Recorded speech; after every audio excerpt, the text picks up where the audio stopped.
Hey gang, welcome to this week's local SEO and marketing Q&A session with me, Jason Brown, and Ben Fisher. We are really excited that you guys could join us today. Good session today, lots of questions that you guys submitted. Jason, Ben, how are you doing? Great. Doing fantastic. Great. Actually. Before we kick things off here, again, just want to do a little bit of housekeeping notes. If you haven't yet signed up for our email newsletter, please do go to our website, localmarketinginstitute.com. You can sign up right there. You'll get notification of these sessions and a lot more. Make sure you're joining our Facebook group. Some good people out there. Jason's out there. Ben's out there. I'm out there. Some of the top local marketing experts in the world are out there. Just go search for Local Marketing Institute Connect. And if you haven't already, subscribe to our podcast. These episodes are distributed on podcast and your favorite provider. And as we talked about earlier this week, guys, we are the number 3 ranked marketing podcast in Belarus. It's good. Yeah. Nostrovia. Yeah. That's awesome, man. So if you aren't out there, subscribe to our podcast out there. It is growing rapidly, and it's just a lot of fun. So make sure you're on that. So if you guys are attending here live today, welcome. Love having you here. Please do feel free to submit your questions. I'll use the Q&A function there. That's right there on your Zoom control bar. If you're not with us live, make sure you're on our newsletter and you'll have the ability to submit questions to Jason, Ben, and I, and we'll try to tackle as many of these we can in any given session. So I want to just do one quick thing here. And before we dive into some questions, there's some things that have happened this last week that I think we wanted to cover here. You guys were talking about GMB Suspension. So Google My Business suspensions. I think it'd be good to just do a quick little update. What's going on with that, and has anything changed recently? Yeah. So as most people know, at Steady Demand, we deal with tons of suspensions on a weekly basis. So I just wanted to kind of bring up some kind of heartbeat kind of news as to what we're seeing, and also what we're seeing in the community. And the good news is that reinstatement times currently are at around 2 to 3 days. I even saw one come back the other day actually in 24 hours. So that was nice. So the team's doing a really good job. There is no slowdown as far as reinstatements goes. However, some things that we've seen increases in is the what's called the pending status.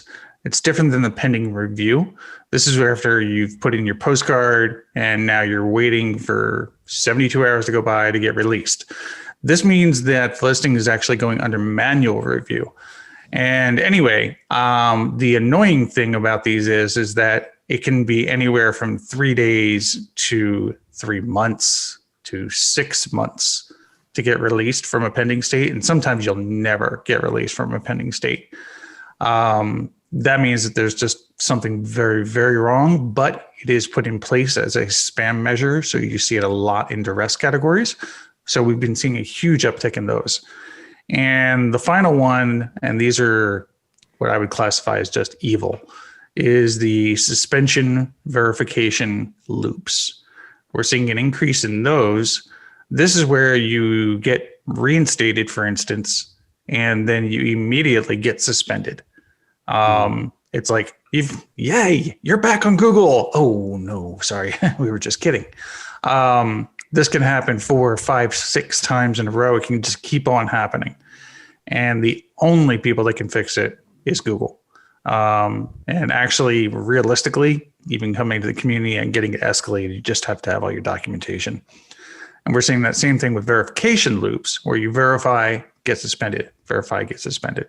Again, that's another one that only Google can fix. Got it. Jason, any thoughts from you on this?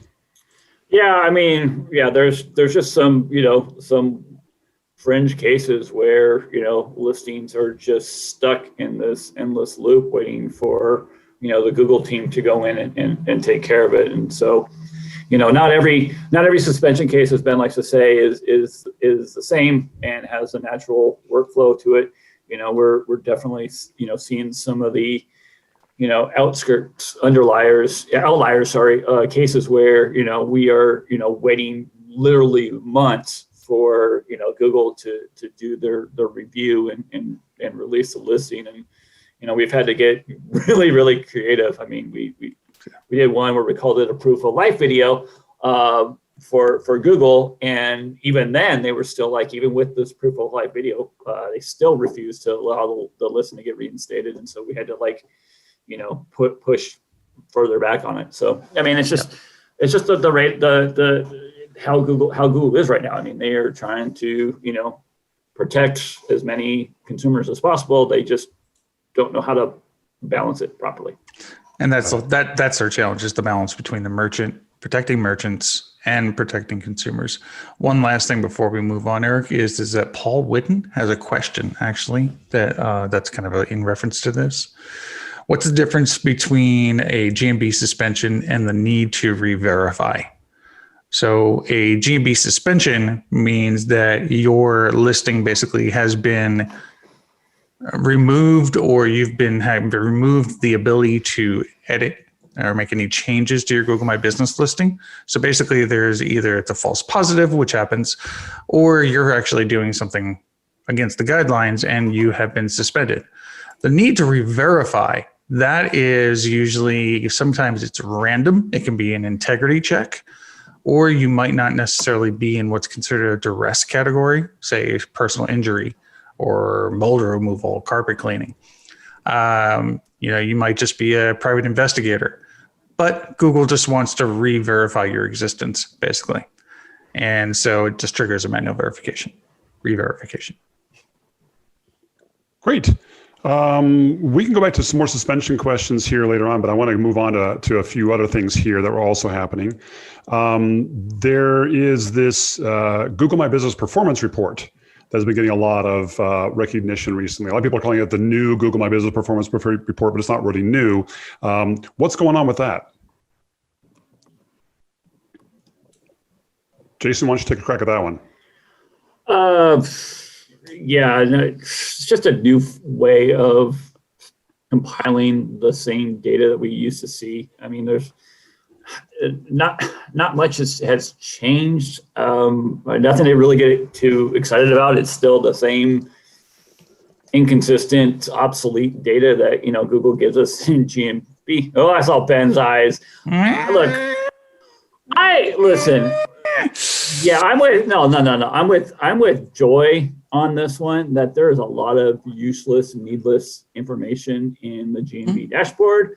Yep. And so I think a lot of people put too much weight and stock in it, but it's not complete information. So, you got to take everything in SEO with a grain of salt, which is why we have way more tools that we can use to track stuff. But yeah, I'm not like all excited about it. So the reason why I went on that one is that I was looking at a performance report yesterday with one of my clients, and I was comparing it to the Insights data, and the data is completely different. And actually, the performance data was more than what we see in Insights. So I agree with you, Joy, everybody, of course, in the industry. I've talked about this myself, and that is that the Insights data, which is within GMB Web, is off. The phone calls especially are off.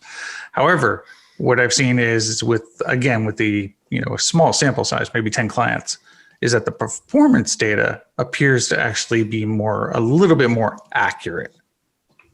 That much.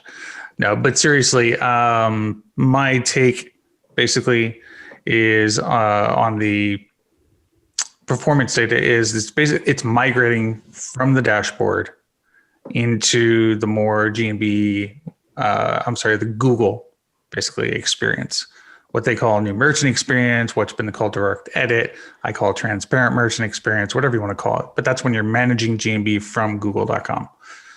So that's the kind of the new news, is that on the Insights tab, you might see a link that says view your new performance statistics. And what that does is it breaks out basically your calls, your messages. It allows you to compare the data within a 6-month range. And then it also does a year over year. So if you compare, say, from December to now, it'll do a year over year snapshot of that same data. Got it. Last big thing that kind of came up this week, we wanted to make sure we chatted about a little bit, although I don't want to dive too far into it, is there's been a lot of hullabaloo about the Google Question Hub. So what is Google Question Hub, and is it something that local businesses should be concerned with? Go, Ben. Okay. JB, So go ahead, Ben. Yeah, sure.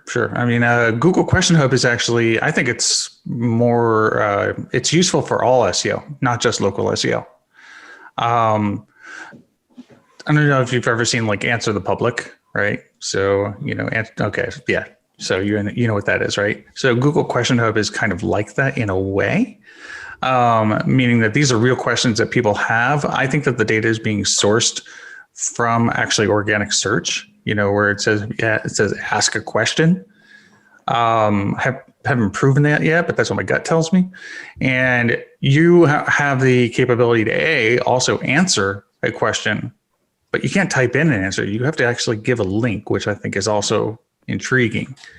So it could be good promotionally for you. But the other thing is that when you type in something to monitor, it can also give you a ton of subcategories that are related to what you're monitoring as questions. And so that's really good semantic relevance and can be used in content that you're writing, basically, I guess is, yeah. Right. For those of you who are wondering where Google Question Hub looks like, this is Google Question Hub. It's Question Hub with Google.com. This is where it's located here. So that's what we're talking about here. Interestingly enough, if you happen to be using Google Apps or G Suite, it's not available to you yet because they haven't integrated it yet. So you have to use just kind of a standard Gmail kind of address to get in here. But this is what Ben's talking about. And again, you have the opportunity to find the questions people are answering, publish content about that, and potentially get it to be indexed and come up on Google. It's kind of like the Alexa Answers thing, right? Where Alexa says, "Hey, here's a bunch of voice search queries people are asking for. Would you like to submit a question or an answer to that?" So it's kind of like that, but it's Google's version, I think. All right. Coming down here, it was a good question that came in advance from Ryan. Ryan wants to know, how should I best respond to a negative review? So I can only assume he's gotten some negative reviews for his business. So I'll share a couple things, but I'd like to get your guys' thoughts on this. Let me share the screen one more time here. So we actually wrote a whole article on this. I actually wrote this a couple of years ago. We've been updating it on how a local business should respond to a negative review. And I'll just kind of give you kind of my general thoughts on this here. First of all, you're gonna get negative reviews. All right. Whether they're legitimate or not legitimate, you're gonna get them. It's not necessarily a bad thing because a business with only glowing 5-star reviews actually seems a bit suspicious. I think, what was it, guys? Was it like the range of like 4.3 to 4.7 was considered to be like actually the optimal rating? Yep. From I think some study that Bright Local did. Yeah. Somewhere in that neighborhood. Anyway, don't worry too much if you have a couple of bad reviews and people say, "Hey, no business is perfect." But here's how you respond. Number one, you got to monitor them. You got to monitor your reviews, not only in Google, but in other places as well. What is Yelp, wherever, Facebook. Don't ignore them. You're going to want to try to make things right. Respond quickly, but not immediately. You got to give yourself a minute to cool off. Anytime you see a negative review coming in, your first reaction as a business or even as an agency helping that business is, "This is crazy. This is nuts. It's not justified." You got to back off for a second, because if you respond too quickly, it's going to be a rash or unprofessional response. It's going to only hurt your business. So respond, preferably within a day or two, but take some time to cool off and get a level head.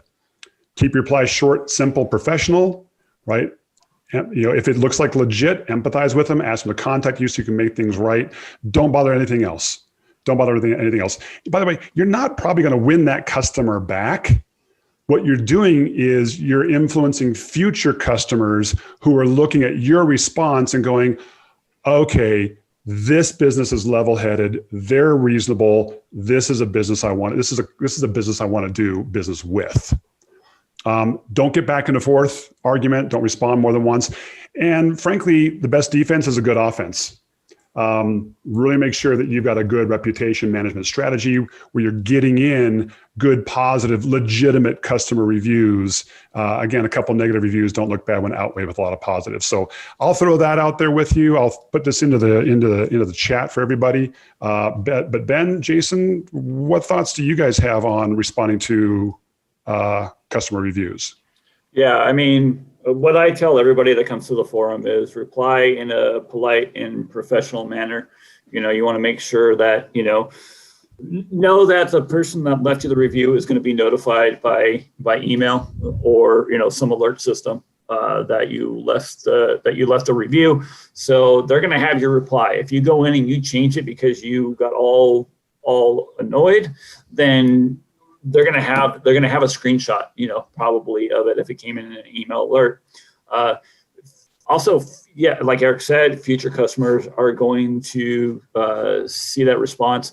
Can I go ahead and share my screen real quick? Yeah. Let me let you share it.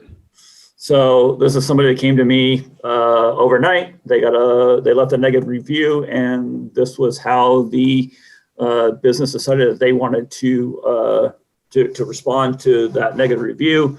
Now, this is not professional at all. I mean, come on, you seem to be mentally unstable.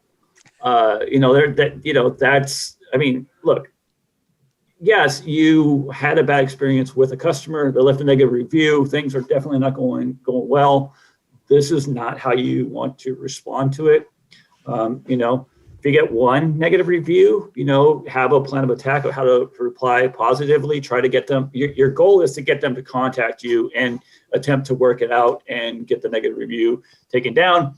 I don't recommend the pat answer of this is not a customer. We don't know who this is. I don't have any record of you in our database. I think that is so overused now, and I'll see a bunch of businesses where every negative review is this is not a customer of ours. Look, if people are going to see 18 negative reviews and that response, that's not going to do your business any favors. And if you have a negative review attack, I'm going to tell you right now, if you are legitimately getting 37 one-star reviews because of a disgruntled employee, do not respond to those reviews. You're just going to add more fuel to the fire. Take a deep breath, get calm, email me, go to the Google My Business community forum. We can work through it. I just had to help the business that received 34 one-star reviews over a bad customer experience, and we just got them all removed overnight. So, there are steps, but yeah, you do need to be as cool as a cucumber and take all your emotions out of it. One of the things I wanted to throw out there, and I think it's important because you guys brought this up, is there are sometimes fake reviews that are negative reviews that are obviously fake.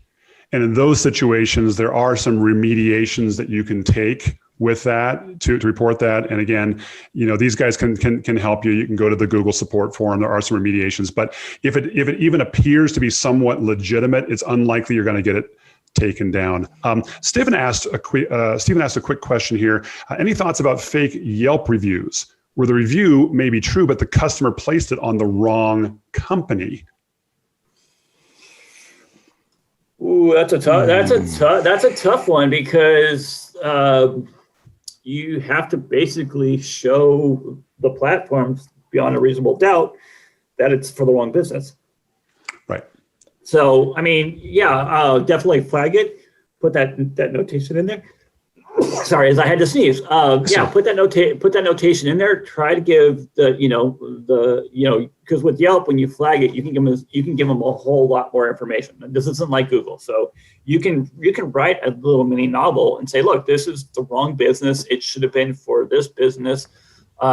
It's more difficult when you're dealing with a franchise situation.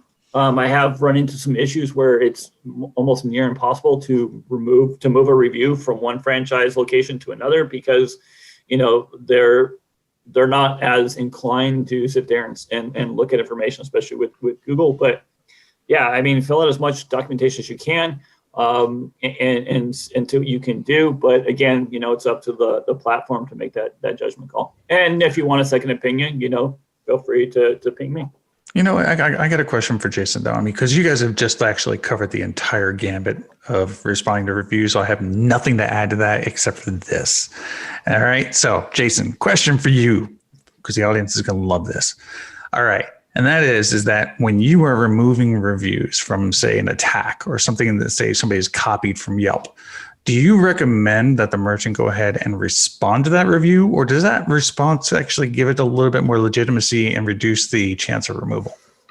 I used to say respond to the reviews, but according to the great, wonderful Mike Blumenthal, the OG of local, he says do not respond to a negative review that you want removed, because it helps give that review more credence and can actually do more harm than good. So yes, if you're going to, especially now with Google, flag that review. Google is getting a lot better with responding back almost immediately to let you know if they're going to take down that review. Once you get that, then you are free to go ahead and respond to reviews. When I am working with the Google team, and escalating stuff directly to Google, they're not looking to see if you responded to that review at all. They're only looking to see if you flagged that review. So flagging is the key thing, and not whether you respond to it.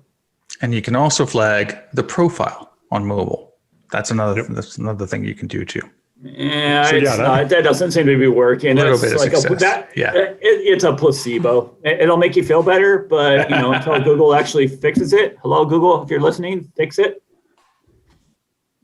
Got it. So bottom line, if it even appears to be a legitimate review, use those guidelines that we talked about. But if it appears like this is it's got to be blatantly obvious this is a fake review, and you're going to try to flag it to get it removed, it's best not to respond to that.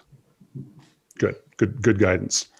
Okay, a couple other questions come through here. I thought this was an interesting one here from Ethan. What are the pros and cons of consolidating thin, duplicated web pages for service area locations? So this is what he said. I work with a service area business, has lots of thin, mostly duplicated location pages for its service areas, not actual physical locations. These pages historically rank and convert well, but what are the pros and cons if I were to consolidate these pages versus rewriting them to add more unique information for each area? So I'll lead. So you just said two things that are very important: rank and convert well. So if that is the fact, then the rewrite is going to be the way to go, potentially. I would actually experiment with that, because if it's ranking well, you're doing something right. However, on the flip side of that, thin content is usually never a good idea. But there's a conundrum here. Thin content usually doesn't rank well. So I'm going to go with an answer of keep it as it is, experiment by beefing up the content a little bit, make sure and monitor the ranking. If everything kind of stays the same or improves, you kind of have a blueprint of moving forward, but I would do it slowly because you're ranking and converting well. Good point. Jason, anything you want to add to that? Yeah. If it ain't broke, why fix it? That's my philosophy, man.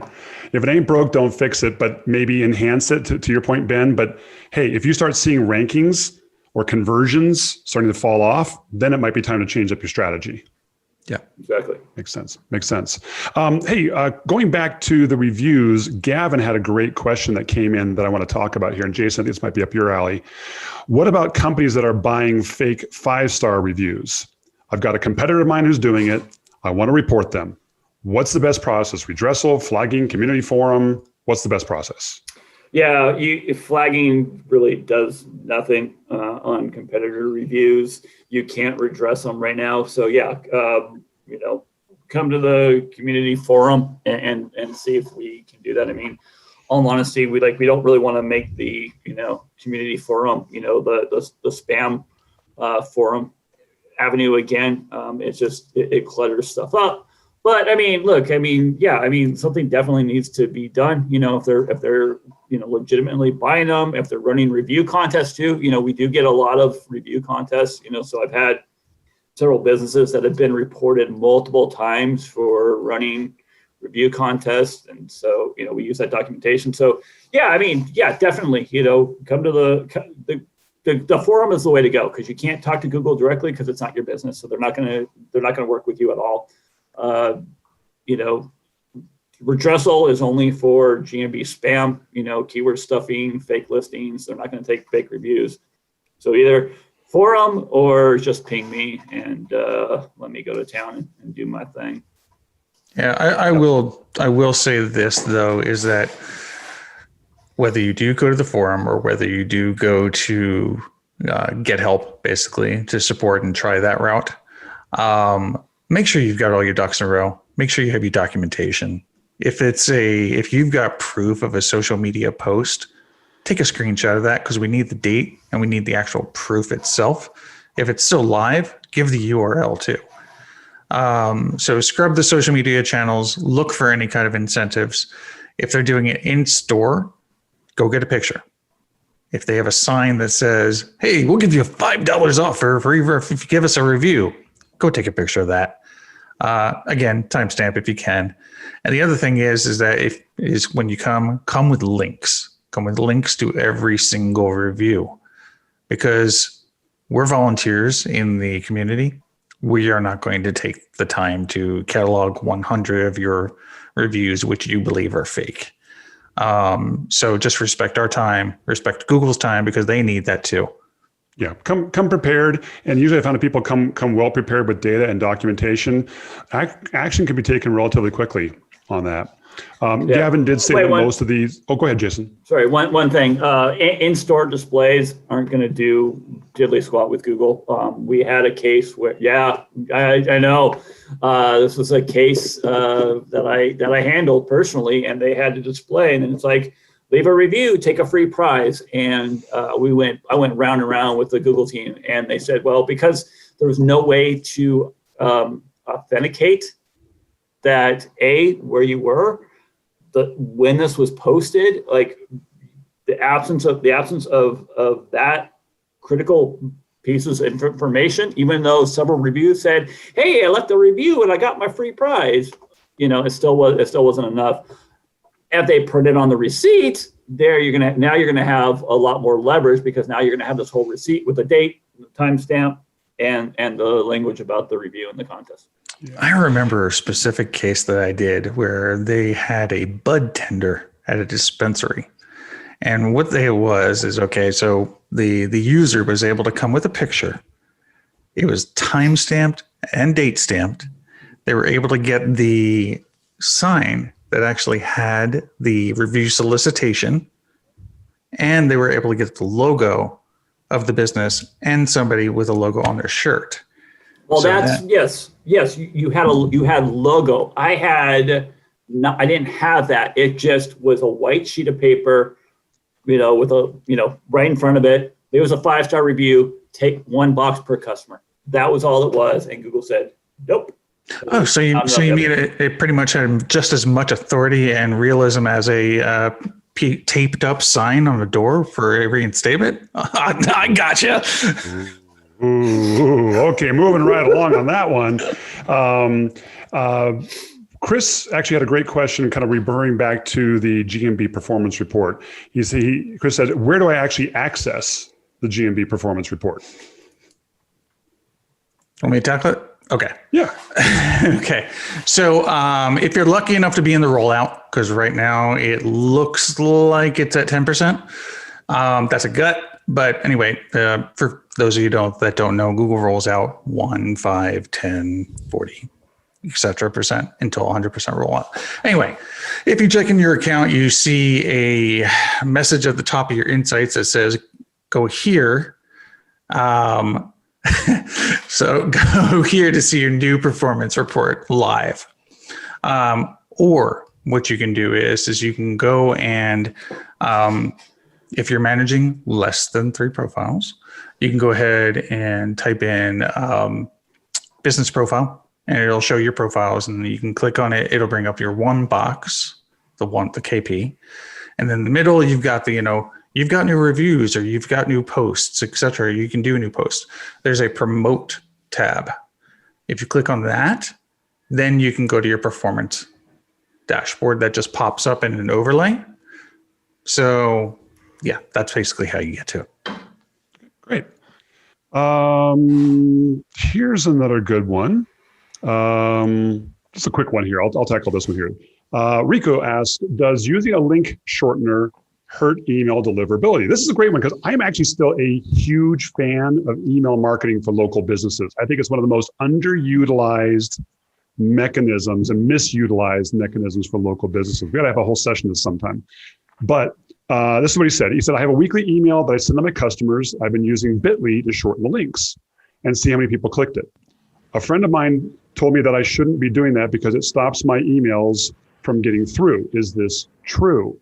So first of all, I'm thrilled someone actually is asking this question. I want to talk a little bit about this. There's tons on email deliverability. We won't get into that here today. Let's just talk about link shorteners. First of all, I don't ever recommend using a link shortener like Bitly or the Google equivalent or anything like that in an email. The reason why is because a lot of spammers utilize link shortening services to mask the final identity, and there are certain spam configurations, Barracuda being one, a couple of others that will actually look at link shorteners and they'll kind of mark some negative points against an email. It doesn't necessarily mean it's going to be blocked, but just like anything else, you get enough negative points and you're going to trigger a spam filter. So I don't recommend using link shorteners. You don't need it in email. I do like it in social media. In social media, not a problem. Go ahead and use it to your heart's content. But in email, you should actually be highlighting the text and putting the link behind the text, the actual real link back to your site. And then to see how many people clicked, you don't need Bitly for that either. Your email service provider, whoever that is, MailChimp, Constant Contact, ActiveCampaign, whatever, that should be able to tell you how many people actually clicked through that link. So appreciate that. It actually is true. Link shorteners are a factor that could move you more toward getting blocked as spam. But it's just using a link shortener won't in and of itself get you blocked, but it's another factor, and just don't do it. So I'll tackle that one there. Well, you brought up a really good point there, Eric, and just a little quick add-on to that is, correct me if I'm wrong, you're also creating a double redirect, basically, if you're using campaign tracking. You are absolutely right, because someone's clicking the link, going through your email service provider, Constant Contact, MailChimp, whatever, and then going to the link shortener, and then going to the actual site. And the more redirect links in a chain, also the more likely you are to fall into spam. Tricia, great follow-up question. What about a forwarding URL instead of a link shortener? I assume, are you talking, Tricia, I'm thinking, are you talking about I go to a site that's like a 301 redirect to another page? If you could clarify that'd be awesome. But a forwarding URL, I'm not quite sure what you mean by forwarding URL. So we may tackle that one here a little bit later on.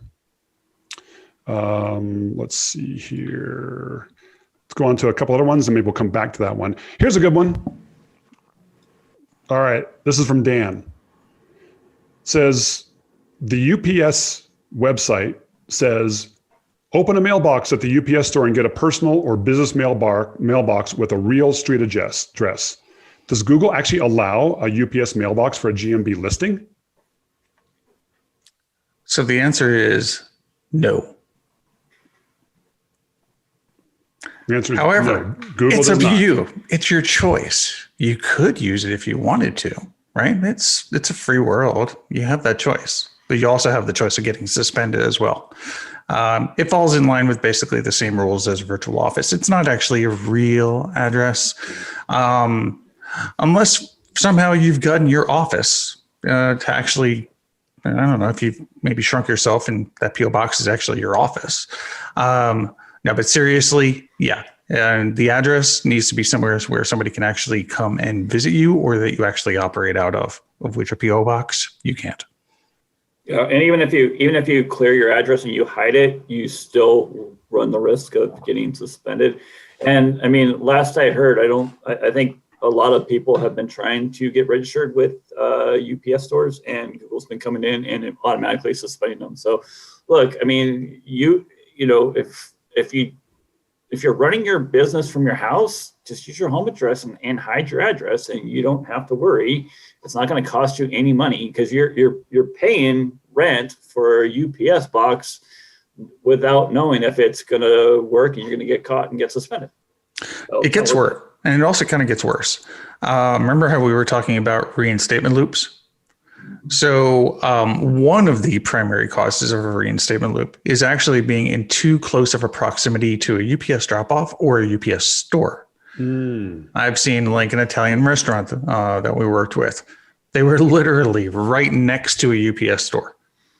And it kind of took an act of Congress to actually get them reinstated and prove basically that, no, seriously, we're right next to a UPS store. Another one, UPS Dropbox. I mean, these are really common. They're all over the place. And those also will do it too.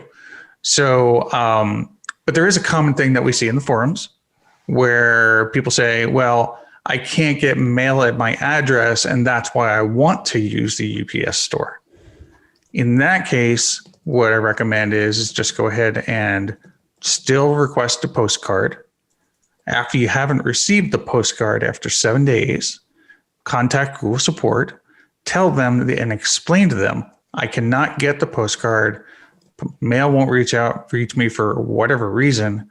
I would like to do video verification. And they will go ahead and respond to you and give you the option to do video verification with a actual GMB operator. Yep.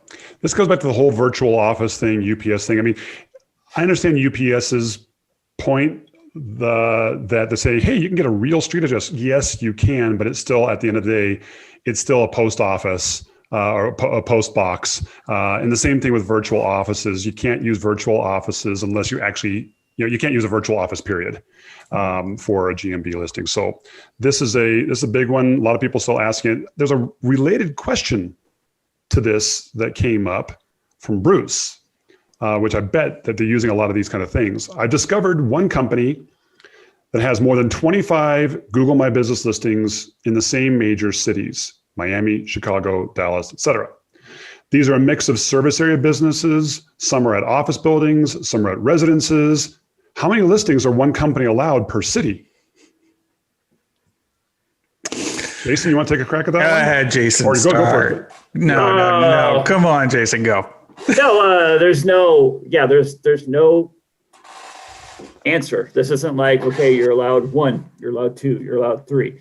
Because it varies from business to business. I mean, if you're looking at a franchise and they're getting themselves registered, with the Secretary of State, they're doing all their paperwork and their due diligence, then they can have carte blanche.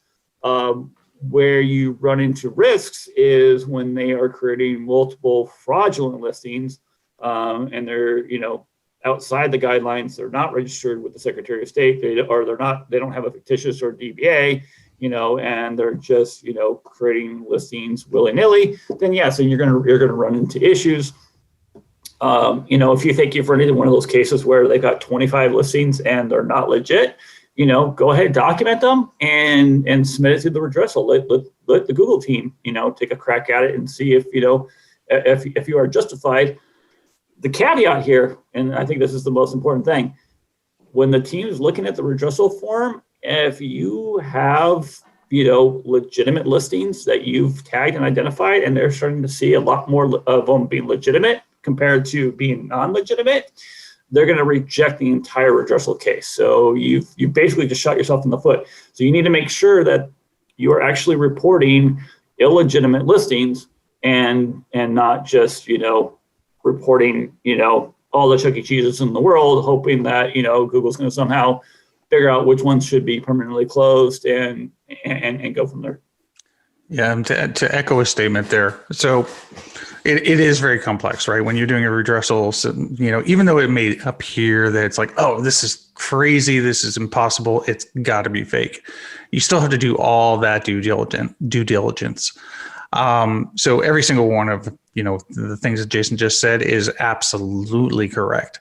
However, that being said, unless you're a franchise or you're a chain, having 25 locations in one metro area, pretty slim. So the first thing that you should probably start doing is, like Jason was saying, is take a look at the Secretary of State. Do they allow for DBAs, for instance, searchable DBAs?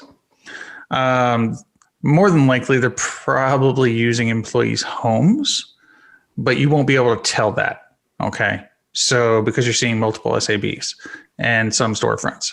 So I would do just what Jason said. Send it to Google. Make sure you've done all of your homework. Like with steady demand, we do a 6 to 15 point check per listing just to make sure that at least it fails 4 to 5 points before we do a submission. So. Yep. And I think that's really the key there is, look, if they're legitimate business locations, okay, it's legit. McDonald's, has tons of locations in a metro area. But for most businesses we're dealing with in these things, they're not legit. It's someone trying to get better ranking in various locations where they're not actually are. And those are indeed reportable and can be addressed. I reported a KFC once. It was you a reported lawyer. a KFC? It was a lawyer that was inside of a KFC. That's awesome. That's awesome. Here's an interesting question from Stephen. Would you say that local SEO is not for a local business where 98% of the customer travel to the business from other states or countries? So I would imagine maybe it's like a specialty doctor or something like that, where they are a local business, but they also have a lot of customers who come from outside the United States. Is local SEO a worthwhile activity? I'm going to say no, because you kind of basically are pigeonholing yourself into that one geographical area and market. And you actually would do more of a disservice to your business trying to set yourself up as a local instead of trying to be national or international. I disagree. And here's why. So work with immigration attorneys. They're based in the United States and they do US visas. I've done the same, worked with also Canadian immigration attorneys, etc. The only reason why it's actually useful is not to find clients. It's to be able to get those reviews, show those reviews, and show those experiences to international clients. And sometimes what they do find is that even though somebody's, say, in Canada, that if they do a targeted geo search, then they may actually surface the local result. But also sometimes, like the behavior, like with an immigration attorney, is somebody will ask somebody that they know, and that person will do a local search and say, oh, hey, you might want to talk to this person here. So I think it's maybe. So I've got a question for you guys, because this thought has occurred to me, and this question kind of brought up to me. Does having a GMB listing and optimizing that, could it potentially hurt my business from ranking nationally? So let's say that, I'm a consultant and I'm based in a particular area, but I consult with folks nationwide. Would me having a Google My Business listing for my consulting business, let's say in Northern Colorado here somewhere, could Google look at that and say, you know what, this is a local business. We're going to, he'll rank well locally, but because he's a local business, we're going to actually depress his search ranking results if someone searches from Philadelphia? Well, your ranking is going to be based on where you register your business. So, that's where the proximity to the searcher comes in.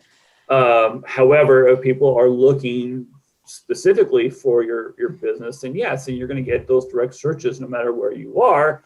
But but there's so many different marketing companies everywhere. As Ben used his example of immigration attorney, I mean, there's so many immigration attorneys, so it's kind of a more of a nuance. But yeah, if you are, doing paperless checks, right? So if you're a paperless checks company, because I've got quite a few people have reached out to me with this, and they're like, I got this local business, but I'm more of a, national, so anybody in the United States can hire me. And it's just like, well, yeah, I mean, it's a lot more difficult trying to set yourself up as a local business, with your corporate address than you are trying to, market all over the United States. And it's a completely different marketing approach of what you want to do, because you're going to need to be running, paid ads across, the United States, and not just in a local geographical market. One thing to add there, Eric, and that is that to answer the other part of the question that was asked, is it going to hurt your organic ranking? I can say the answer to that's going to be no. Multiple cases I could cite for this. One client we have, they're an e-commerce store, but they do actually have a physical warehouse where they sell goods locally. Their e-commerce is doing amazing, and the local still works for them too. Of course, people come to their warehouse and buy stuff. So, and even in our case, like, we're a service area based business, but we do business all over the world, and our rankings are doing just fine. So doesn't hurt organic. Good. We, Local Marketing Institute, we're national and international in our reach. We have a local GMB listing here in Northern Colorado. And I don't think it's had a negative impact on our SEO nationally or internationally, but I had a personal vested interest in your guys' response to that question here. Here's a good question here. I wanted to get this one here. Any experience with getting reviews removed from Facebook? One of our customers' Facebook pages has many, many reviews from a former employee who was let go, and they're obviously fake reviews being left from this unhappy former employee. All were left within 2 to 3 days of each other, about 20 to 25 of them. All have been flagged, but none have been removed. It's been like 3 months. So I can say the one thing you did do initially is you actually went in and you flagged the reviews using Facebook's system. That's awesome. A couple other thoughts I'll throw out there with you. First of all, if you've got a Facebook business account, especially if you have a Facebook ad account and you've been running any Facebook ads, you actually can go in there and get directly connected with chat support on there. They may or may not remove the reviews for you, but that is one escalation process that I have seen work before. And if you can show, again, same documentation process you want to do for a Google review, if you can show the fact that you've actually, these are obviously fake reviews, especially if you've been spending some ad dollars with them. Sometimes I've seen those guys will come in and they'll go to bat for you with the internal teams. You can get a little more visibility than just the normal reporting. Have you guys experienced anything on that on Facebook? Yeah. So first off, I'm going to say I hate Facebook, and I hate Facebook support.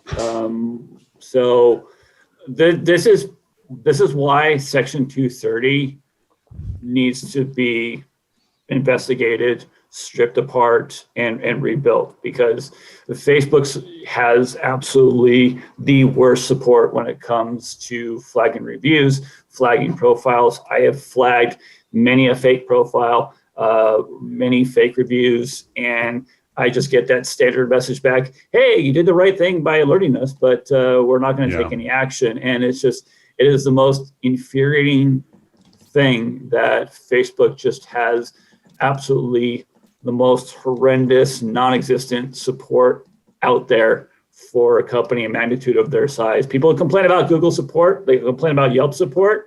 At least they have support. There's a key difference. And so, Facebook definitely. I said this 9 ways from Sunday. They don't do enough to protect people on their platforms.